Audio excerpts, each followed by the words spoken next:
할렐루야. 오늘 3부 예배에 나오신 우리 한신교회 모든 성도들을 환영하고 축복합니다. 온라인으로 예배 드리는 우리 성도님 가정마다 하나님의 풍성하신 은혜가 넘치시기를 바랍니다. 요즘 우리는 들려오는 소식들이 참 많이 우울합니다. 코로나19로 힘들었던 시절이 좀 지나가나 했더니 벌써 10만 명 가까이 확진자가 나오고는 어려운 시대를 우리가 살아가고 있습니다. 우크라이나 전쟁은 국제적으로 정치적으로 세계를 어렵게 하고 있습니다. 가뜩이나 코로나로 인해서 여러 가지 어려운 상황에 전쟁이 더해져서 한 치 앞도 예측하기 어려운 시대를 우리가 살아가고 있습니다. 더 큰 문제는 이게 언제 끝날지 모른다는 사실입니다. 우리가 벌써 2년 반이 넘도록 이 어려운 시대를 지냈고 또 경제적으로 이제 막 시작한다고 하는 여러 가지 어려움들이 우리에게 산적해 있는 것을 보면 우리가 어떻게 이 어려운 시대를 극복하고 살아갈 수 있을까? 이러한 불안하고 어려운 시대를 우리가 어떻게 하면 기쁨의 삶으로 바꾸어 갈 수 있을까? 이것은 어쩌면 믿는 사람이나 믿지 않는 사람이나 모두에게 주어진 숙제인 것입니다. 미국 하버드 대학 심리학자 엘렌 랭어라고 하는 사람이 쓴 책 늦는다는 착각이라고 하는 책 속에 그는 노화에서 가장 많은 영향을 끼치는 것은 사고방식과 마음가짐이라고 이야기합니다. 그는 노인에 대한 고정관념에서 벗어나 젊게 살면 실제로 신체적인 노화도 미루어진다라고 이야기합니다. 랭어 교수는 1979년 뉴햄프셔주의 피터버러에 있는 외딴 옛 수도원에서 75세에서 89세까지 어르신들을 대상으로 조사를 합니다. 거기에서 이 여러 가지 실험을 한 끝에 그는 이런 결론을 맺습니다. 우리의 발목을 잡는 건 신체가 아니라 신체적인 한계를 믿는 사고 방식이다. 이에 노인에 대한 편견을 거두고 과보호를 멈추면서 삶에 대한 통제력을 갖도록 하면 덜 늙는다는 것입니다. 노화를 좀 더 긍정적으로 바라보는 사람들은 부정적인 사람들보다 무려 7년 반이나 더 오래 산다라고 하는 결론에 도달했습니다. 다시 말해서 우리가 어떻게 생각하느냐에 따라서 우리의 신체적인 삶에도 직접 영향을 준다는 말입니다. 그래서 우리가 사는 시대에 비록 고단하고 어렵고 불확실한 시대를 산다고 해도 우리가 무엇을 선택하느냐에 따라서 전혀 다른 결과를 기대할 수 있다는 말입니다. 우리들의 심리적인 상태를 가장 표현한 것이 웃음입니다. 여러분은 하루에 몇 번씩 웃으며 사십니까? 이 시간에 우리 활짝 옆에 계신 분을 웃으면서 인사하겠습니다. 웃으면서 사십시다. 이래도 안 웃으시는 분이 계십니까? 또 한 번 이렇게 축복하겠습니다. 웃을 일이 많을 수 있기를 바랍니다.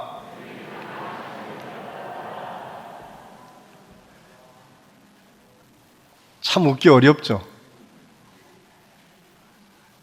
미국 사람들은 하루에 16번 정도 웃는다고 합니다. 한국 사람들은 하루에 6번에서 7번 정도 웃는다고 합니다. 그래서 외국 사람들이 제일 먼저 우리 인천공항에 도달하면 가장 걱정스러운 일이 웃지 않는 한국 사람들 때문에 왜 사람들이 우리를 환대하지 않고 무슨 기분 나쁜 일이 있는가라고 하는 생각을 할 정도로 무뚝뚝하게 대하는 것이 한국 사람들의 모습이다라고 어떤 외국인이 쓴 걸 본 적이 있습니다. 혹시 여러분 오늘 교회에 들어오면서 여러분은 어떤 표정으로 교회에 들어오셨습니까? 여러분들이 만나는 우리 성도들마다 어떤 모습으로 인사를 하셨습니까? 혹시 애써 우리 사역자들이, 우리 장로님들이, 우리 안내위원들이 안내하면서 웃으려고 하는데 그냥 외면하며 지나치시지는 않으셨습니까? 저는 여러분 가실 때는 오늘 꼭 웃으면서 5분 이상 인사하고 가시기를 바랍니다. 왜 아멘을 안 하십니까? 여러분, 우리가 웃을 일이 많지 않은 시대를 살고 있는 것은 분명합니다.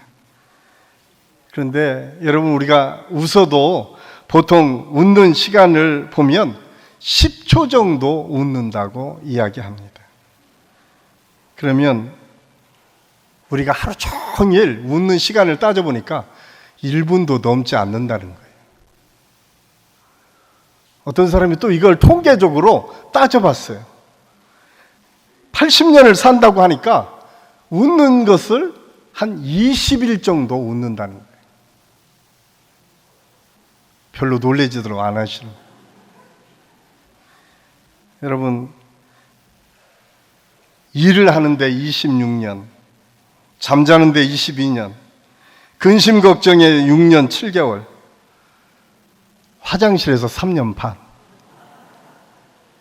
그런데 여러분 놀랍지 않습니까? 웃는 시간은 101일. 80년을 산다고 가정할 때에 우리가 웃고 사는 것, 하루에 우리가 5분씩 웃어도 100일밖에 웃지 않는다는 거예요. 그래도 우리가 믿는 사람들인데 적어도 화장실보다는 더 많이 웃어야 되지 않겠습니까? 화장실에서 사는 기간이 3년 6개월인데 저는 우리 한식교회 모든 성도들이 오늘 이 말씀을 통해서 이 어려운 시대에 어떻게 우리가 기쁨으로 살 것인가를 함께 생각하면서 오늘부터는 많이 웃는 삶을 살 수 있기를 간절히 소원합니다. 성경은 이렇게 기쁨을 표현하면서 사도 바울을 통해서 우리에게 끊임없이 도전합니다. 데살로니가전서 5장 16절에서 항상 기뻐해라. 오늘 빌립보서 4장 4절에서도 항상 기뻐하라. 내가 다시 말하노니 기뻐하라. 사도 바울은 아주 강력하게 우리에게 요청하고 있습니다. 그런데 이 요청은 단순히 해도 되고 안 해도 되고라고 하는 것이 아니라 아주 분명히 명령어로 쓰여졌습니다. 너희들이 어떻게 하든 기쁨으로 살아라 라고 하는 것이 오늘 사도 바울의 말씀입니다. 오늘 이 말씀을 우리에게 증거한 사도 바울의 상황이 충분히 기뻐할 수 있을 만한 상황이었기 때문에 우리에게 기뻐하라고 말씀하셨을까요? 그는 오직 예수 그리스도만을 증거했던 믿음의 사람이었습니다. 평생을 예수님을 증거하는 일에 모든 것을 쏟았던 그 노사도, 그가 지금 로마 감옥에 갇혀서 보이지 않는 깊숙한 로마 감옥에서 오늘 빌립보 성도, 세상에 있는 빌립보 성도들을 향해서 말씀합니다. 항상 기뻐하라. 내가 다시 말하노니 기뻐하라. 기뻐할 수 없는 상황이 그에게 있었지만 그는 그 마음속에서 우러나오는 기쁨을 노래하면서 빌립보 성도들에게 기뻐할 것을 말씀하고 있습니다. 그런데 이 말씀은 동일하게 오늘 현대를 살아가는 우리 모두에게도 적용되는 말씀입니다. 왜냐하면 기쁨은 선택하는 사람의 것이기 때문에 그렇습니다. 저는 우리 한식교회 모든 성도들이 이 어려운 시대를 우리가 살아가면서 기쁨을 선택하며 살 수 있기를 간절히 소원합니다.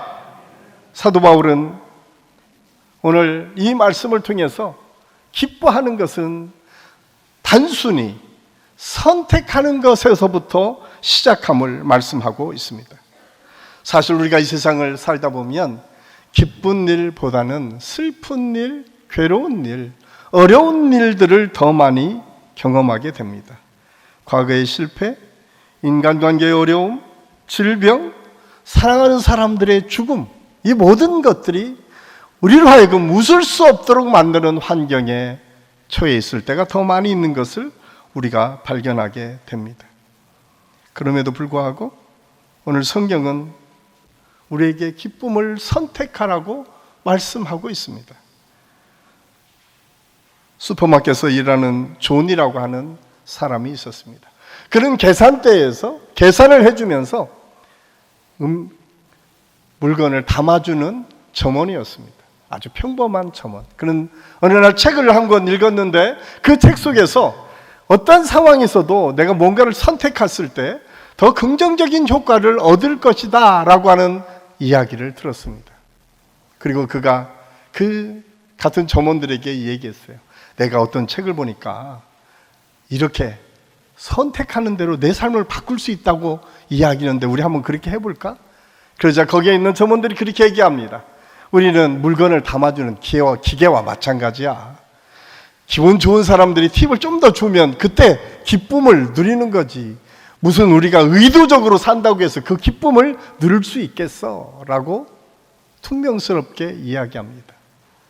그럼에도 불구하고 이 존이는 결단합니다. 어떻게 하면 여기 오는 사람들에게 좋은 영향력을 끼칠 수 있을까? 그가 생각하는 중에 한 가지 묘안이 떠올랐습니다.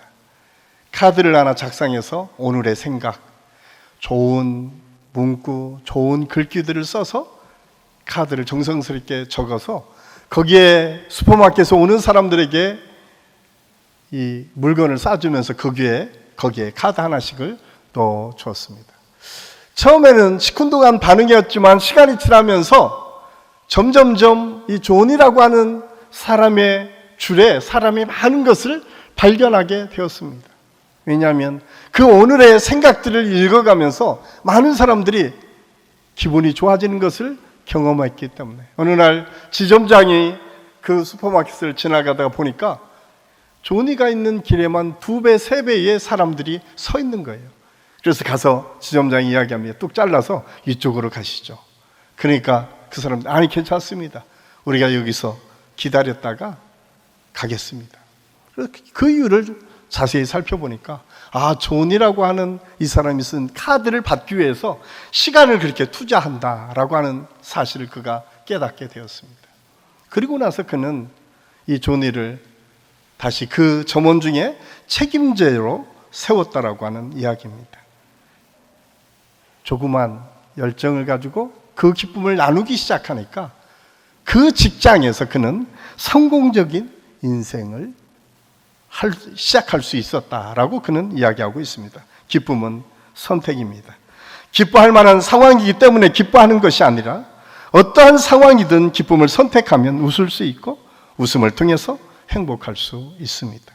대부분 사람들은 그냥 현실에 적당히 타협하고 안주하지만 믿음을 가진 사람들은 조니처럼 있는 곳에서 할 수 있는 최선의 길을 선택해서 시작할 때 그것을 통해서 전혀 예상하지 못한 하나님의 은혜, 하나님의 축복을 경험할 수 있다고 하는 사실을 우리는 알아야 됩니다. 어려운 시대를 살아가는 한신교회 성도 여러분, 저와 여러분이 오늘 이 말씀을 통해서 도전받아야 될 것은 우리가 하나님께서 주시는 은혜를, 그 기쁨을 선택해야겠다. 이 믿음이 저와 여러분의 믿음이 될 수 있기를 간절히 소원합니다. 두 번째로 관용의 마음을 가질 때 기뻐할 수 있다라고 이야기합니다.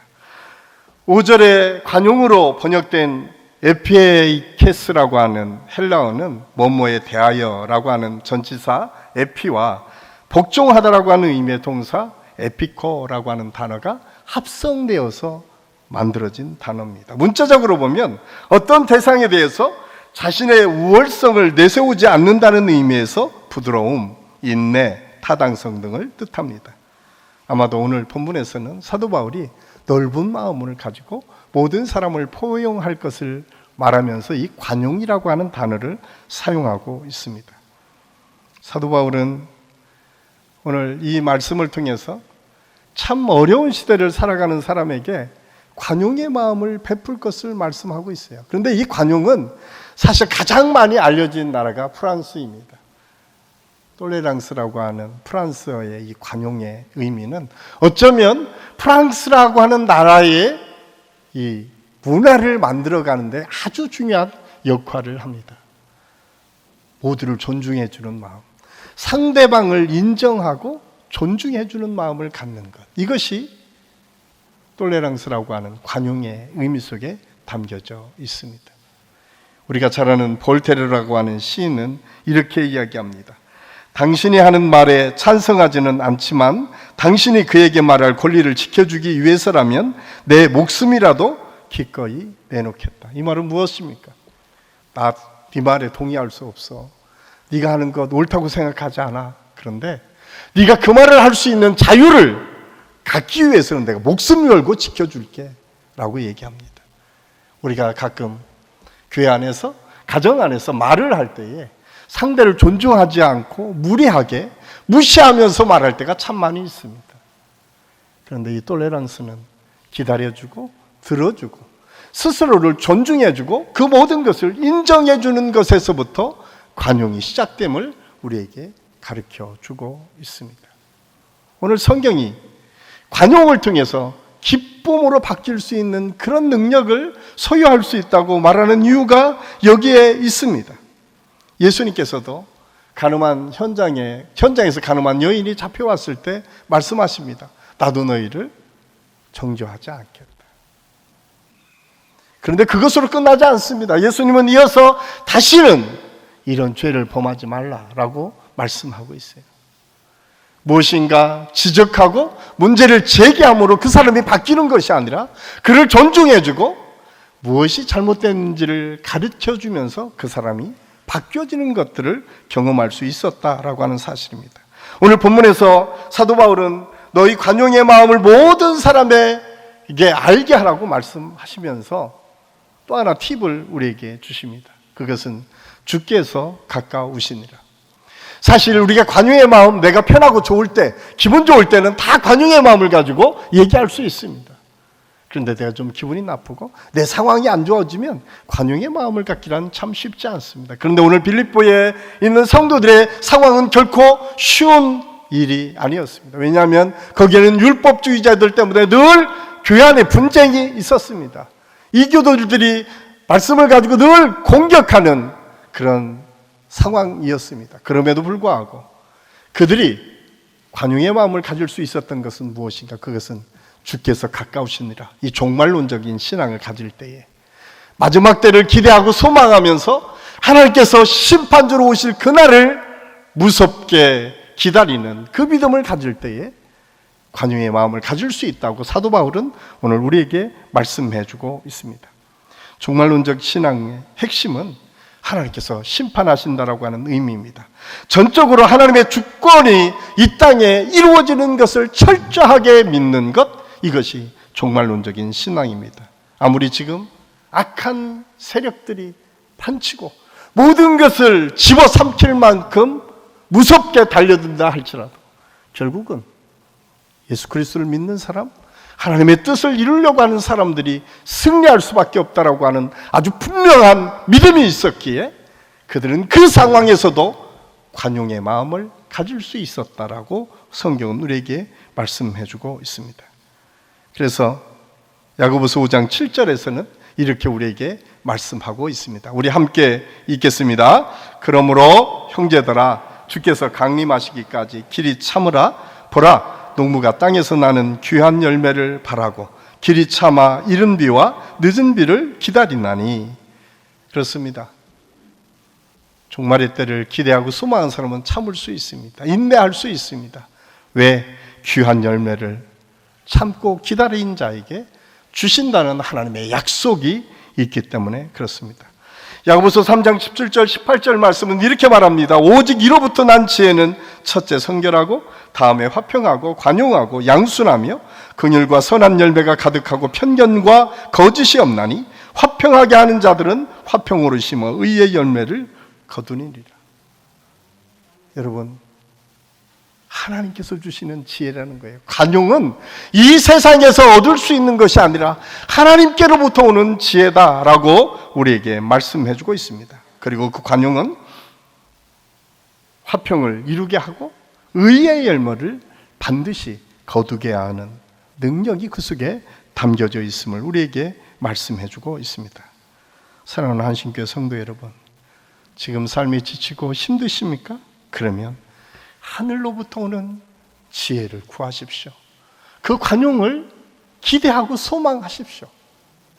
마침내 하나님께서 그것을 통해서 관용의 마음을 우리에게 주시고 우리가 가는 곳곳마다 화평을 이루고 의의 열매를 거두게 하는 축복이 있게 될 줄로 믿습니다. 우리가 그걸 기대해야 돼요. 세 번째로 하나님께 염려를 맡김으로 기뻐할 수 있다라고 말씀하고 있습니다. 우리는 이 세상을 살아가면서 염려와 걱정이 끊을 날이 없습니다. 우리의 연약함과 세상의 악함으로 인해서 극심한 고통 속에 살아갈 때가 참 많이 있습니다. 세상의 걱정과 고통이 우리를 지배하면 우리는 기쁨으로 살 수 없습니다. 성경은 이런 상황에 너희가 처한다 할지라도 만물의 창조자이시고 지배하시고 이끌어 가시는 하나님을 바라보라고 말씀하고 있습니다. 그 모든 것을 하나님께 맡기라고 말씀하고 있어요. 그 사실을 오늘 6절에서는 이렇게 말합니다. 아무것도 염려하지 말고 다만 모든 일에 기도와 간구로 너희 구할 것을 감사함으로 하나님께 아뢰라. 이 은혜가 저와 여러분에게 있기를 간절히 소원합니다. 오늘 염려를 벗어버리는, 염려를 극복하는 방법은 오늘 두 가지로 우리에게 설명해 주고 있습니다. 하나는 기도하라는 것입니다. 기도는 만사를 변화시킵니다. 밀려오는 염려와 근심에 놀라지 않고 기쁨이 충만한 삶은 삶의 비결은 기도입니다. 기도하면 염려가 사라집니다. 염려에 사로잡힐 때 기도에 힘쓰면 염려는 도망가고 하나님께로부터 응답이 오고 기쁨이 충만하게 된다는 사실을 우리는 알아야 됩니다. 그래서 예수님께서는 요한복음 16장 24절에서 이렇게 우리에게 말씀합니다. 우리 함께 읽겠습니다. 지금까지는 너희가 내 이름으로 아무것도 구하지 아니하였으나 구하라. 그리하면 얻으리니 너희 기쁨이 충만하리라.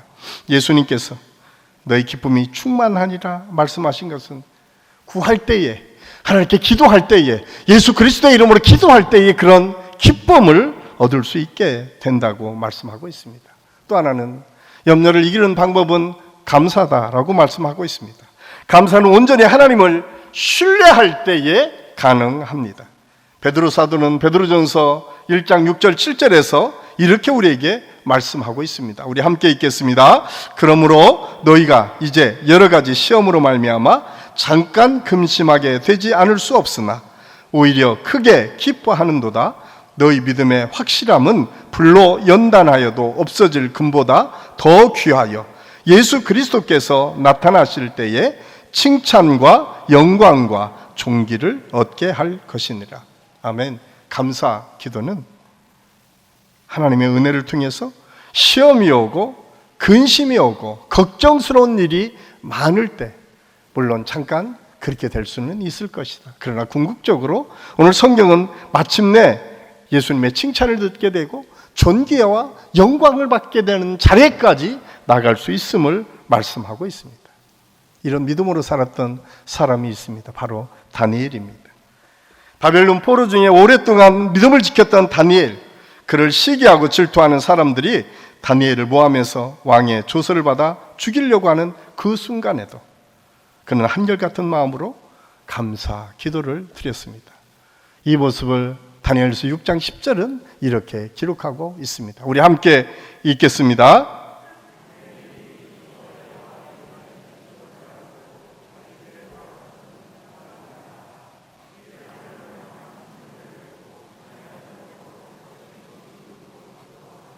그의 하나님께 감사하였더라. 아멘. 놀랍지 않습니까? 그는 그를 공격해오는, 그래서 왕의 조서도 받고 이제 기도만 하면 잡아 죽이려고 했던 많은 사람들이 있었던 사실을 알았음에도 불구하고 그 다음에 그렇게 성경은 기록하고 있어요. 전에 하였던 대로 그가 한결같은 믿음의 마음을 가지고 예루살렘을 향해 3번씩 기도하며 감사하였더라. 그 감사가 그를 사자굴에서 구해 주셨습니다. 그를 모함했던 수많은 사람들이 있었지만 누구도 그를 해할 수 없었습니다. 사랑하는 한신교 성도 여러분, 2080이라고 하는 로고를 아십니까? 그 로고가 어떻게 시작됐는지를 아십니까? 20년에 시작해서 80년을 같이 한결같은 하나님의 은혜를 받았던 사람 다니엘, 포로로 처음 잡혀갔던 이방 나라에서 그런 마지막 80이 넘는 그때까지 한결같은 하나님의 은혜를 누렸던 사람 다니엘. 그 의미로 2080이라고 하는 로고가 생겼습니다. 저는 우리 한신교 모든 성도들이 2080의 축복을 누리실 수 있기를 예수님의 이름으로 간절히 축원합니다. 그 이유가 무엇입니까? 어떤 상황에서도 하나님께 감사했던 다니엘. 그는 어떤 순간에서도 흔들리지 않고 하나님께 기도함으로, 하나님께 감사함으로 하나님의 축복을 누리며 살 수 있었음을 성경은 우리에게 말씀해주고 있습니다. 마지막으로 어려운 시대를 기쁨으로 살 수 있는 비결은 함께 하시는 하나님을 느낄 때에 감사할 수 있음을 알 수 있습니다. 사도 바울은 9절에 우리와 함께 하시는 평강의 하나님을 말씀하고 있습니다. 많은 사람들이 인생을 살면서 행복한 사람들보다는 불행한 사람이 더 잘 보이는 것이 우리 인간의 모습인 것 같습니다. 우리가 살다 보면 두려운 일들을 참 많이 만나게 됩니다. 질병과 사고가 수없이 나타나며 우리를 위협합니다. 실패와 위험이 종종 나타나 우리 앞을 가로막습니다. 갑자기 일어나는 사건과 사고의 소식들은 때마다 우리를 절망하게 하기도 합니다. 그럴 때 그런 상황에서도 흔들리지 않는 믿음을 가지고 우리와 함께 하시는 하나님이 우리와 함께 하시면, 우리의 함께 하시는 하나님을 우리가 느끼고 체험할 때 우리는 흔들리지 않고 하나님께서 주시는 기쁨을 누릴 수 있음을 알아야 됩니다. 그래서 하나님을 느끼는 것이 중요합니다. 하나님을 경험하는 것이 중요합니다. 우리가 오늘 예배 드리는 것도, 찬양을 부르는 것도, 찬양을 듣는 것도 하나님을 경험하기 위해서, 든든히 나를 지키시고 보호하시고 함께 하시는 하나님을 느끼는 시간이 이 예배의 시간인 줄로 믿습니다.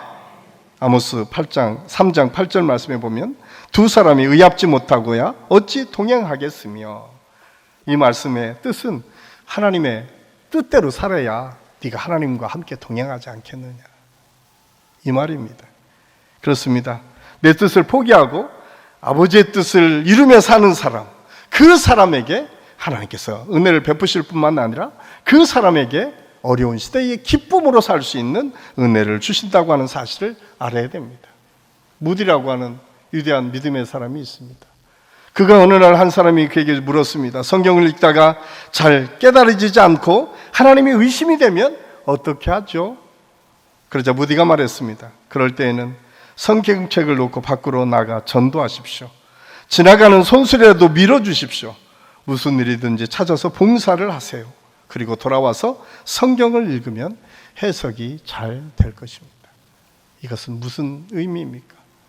머리로만 알고 생각으로만 아는 것은 하나님을 경험하기 어렵다라고 하는 사실입니다. 그는 몸소 실천하고 전도했을 때 거기에 임재하시고 함께 하시는 하나님을 경험할 수 있다라고 하는 말입니다. 오늘 말씀을 들으면서도 우리는 여기에서는 다 아는 것처럼 여겨지지만 우리 삶 속에 적용되지 않을 때 그 말씀은 죽은 말씀이나 같아진다고 하는 사실을 우리는 알아야 됩니다. 사단은 틈만 있으면 우리의 기쁨을 빼앗아가려고 합니다. 그러나 예수님께서는 하나님의 자녀들이 기쁨이 충만하여 사는 것을 보고 싶어 하십니다. 예수님은 자신 안에 내재된 풍성한 기쁨을 우리에게 선물로 주시기를 원하십니다. 내가 이 세상을 지으신 하나님의 자녀라고 할지라도 하나님이 나와 함께 하심을 알고 깨닫고 그것을 고백하고 여전히 힘들고 어려운 삶의 고통의 자리에서도 하나님과 함께 하심을 믿고 의지하는 사람에게는 그 속에 예수님이 주시는 그 기쁨을 누릴 수 있습니다. 그래서 요한복음 15장 12절은 이렇게 말씀합니다. 우리 함께 합니다. 내가 이것을 너희에게 이름은 내 기쁨이 너희 안에 있어 너희 기쁨을 충만하게 하려 함이라. 아멘. 우리 안에 주님이 주시는 기쁨이 있다는 거예요. 그 기쁨이 우리를 충만하게 이끌어 가신다는 거예요. 오늘 성경이 그것을 우리에게 말씀해 주고 있습니다. 사랑하는 한식교회 성도 여러분, 참 어려운 시대를 우리가 살고 있지만 오늘 성경은 이 어려운 시대에 웃으며 살 수 있는 방법들에 대해서 우리에게 말씀하고 있어요. 가장 먼저는 기쁨을 선택해야 된다. 관용의 마음을 가지고 감사 기도를 하나님께 드려야 된다. 어떤 순간에도 나와 함께 하시고 동일한 은혜를 베풀어 주신 그 하나님과 동행하는 믿음의 삶을 살 때에 어려운 시대에도 기쁨으로 우리의 삶을 바꾸어 주시는 하나님의 은혜와 축복을 누리게 될 줄로 믿습니다. 꼭 기억하십시오. 우리가 우리의 눈을 세상에 두지 말고 우리의 마음과 생각을 두려워해야 될 대상, 우리를 어렵게 하는 그 문제에 두지 말고 베드로가 주님께서 오라 명했을 때 우리를 걸어갔지만 출렁거리는 물을 봤을 때 빠졌던 것처럼 우리의 믿음의 눈을, 말씀의 눈을 우리 주님께 고정함으로 거기에서 주시는 하나님의 기쁨과 은혜를 누리시는 우리 한신교회 모든 성도들의 삶이 될 수 있기를 예수님의 이름으로 간절히 축원합니다. 기도하겠습니다. 사랑의 아버지 하나님, 오늘 말씀을 통해서 우리가 어려운 시대에 어떤 믿음으로 살아야 될지를 함께 생각했습니다. 성령께서 함께 하시고 인도하여 주셔서 기쁨을 선택하게 하시고 관용과 감사 기도를 통해서 하나님과 늘 동행하는 기쁨을 누릴 수 있도록 인도하여 주시옵소서. 특별히 하나님의 은혜를 통해서 늘 감사하며 살아가는 우리 성도들 삶 속에 하나님의 풍성하신 은혜가 있게 하여 주셔서 나가도 들어가도 언제나 하나님께서 보호하시고 인도하시는 축복을 경험하게 인도하여 주옵소서. 함께 하심을 감사하고 예수님의 이름으로 감사드리며 기도하옵나이다. 아멘.